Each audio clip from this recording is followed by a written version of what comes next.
હું કમલેશ જોરા પ્રવર્ધન સીડ્સ વતી આપ ખેડૂત મિત્રોનું હાર્દિક સ્વાગત કરું છું. આજે આપણે આવ્યા છીએ અરવિંદભાઈની વાડીએ. રામ રામ અરવિંદભાઈ. રામ રામ રામ. અરવિંદભાઈ જરાક તમારો પરિચય આપો ને. હું રાસડિયા અરવિંદભાઈ ઈશ્વરભાઈ, ગામ લીમલી, તાલુકો મૂડી, જિલ્લો સુરેન્દ્રનગર. અરવિંદભાઈ, આપણે આ કઈ વેરાયટી તમે વાવેતર કર્યું છે?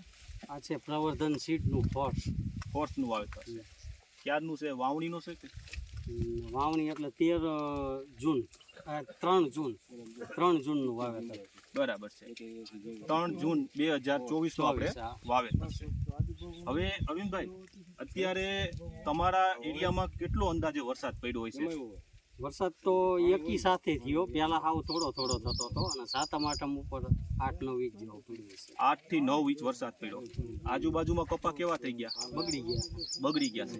તેમ છતાં તમારે અત્યારે આ કપાસમાં 70 જીંડવા છે, બરાબર ને?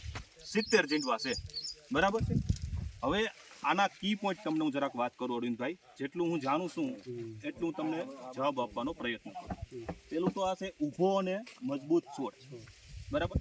આપણા ફોર્સ વેરાયટીની ખાસિયત છે કે આ સીલો પેલા સીધા ઊભો થાય છે અને વરસાદ વધારે હોય, પવન હોય તો પણ બટકે નહીં. એ અમુક વેરાયટીમાં બટક રહે, બરાબર. બીજી વેરાયટીને નહીં, પણ આપણી વેરાયટીમાં નથી. બીજું, ચૂસિયા પ્રકારની જીવાતો સામે સહન છે. આમાં આપણે ચૂસિયો બહુ ઓછો આવે છે, બરાબર. અને ત્રીજો આનો પોઈન્ટ છે, આપણે છેલ્લે સુધી લીલો છોડ છે. કપાસ આખો તમારે દેખાય છે, છેઠ સુધી લીલો અત્યારે દેખાય છે, બરાબર છે. અને આ એના 3 પોઈન્ટ છે. હવે આ કપાસ છે, આનું રૂ ખાલી તમે એક વીણો તો એક ટેસી કાઢીને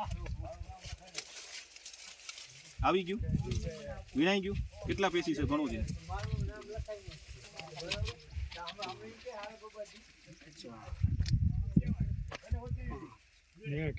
પાણી પી દો. 7 થી 8 પેશી ને અત્યારે રૂ, બરાબર. હવે આમાં ઝીંડવા ગણો છે ને ક્યાં ક્યાં પેશીમાં આપણે આવે છે? 5 ગણો છે ને? 1 2 3 4 ને 5. અરે આ ઝીંડું આપણે અહીંથી તોડ્યું છે, બરાબર. આ કેટલા પેશીનું છે? 4. હા, હવે આપણે ખેડૂત મિત્રોને એ કહી શકીએ કે આમાં 4 પેશી અને 5 પેશી આ બંને જાતના ઝીંડવામાં જોવા મળે છે. અને વીણવામાં તમને કેવું લાગે? આગળ તમે વીણું, તમને કેવું લાગ્યું? ઈઝી લાગ્યું ને? તો બીજા ખેડૂત મિત્રોને આપણે આ વેરાયટી ભલામણ કરી શકીએ, બરાબર, કે ફોર્સ વેરાયટી વવાય, બરાબર છે. હવે આ તમારે કેટલા વીઘાનું કપાસ છે? મારે બધું થઈને 4 એકર છે. કાકાનું 2 એકર ને 2 એકર મારું. 4 એકરમાં છે, બરાબર છે. તમારી પાસે ટોટલ કેટલી જમીન? ટોટલ મારી પાસે 65, મારા કાકા પાસે 65, બરાબર. અમારે હજુ ભેગું હાલે, બધું ભેગું હાલે. હવે આવતા વર્ષે શું વિચાર કરશો આમાં?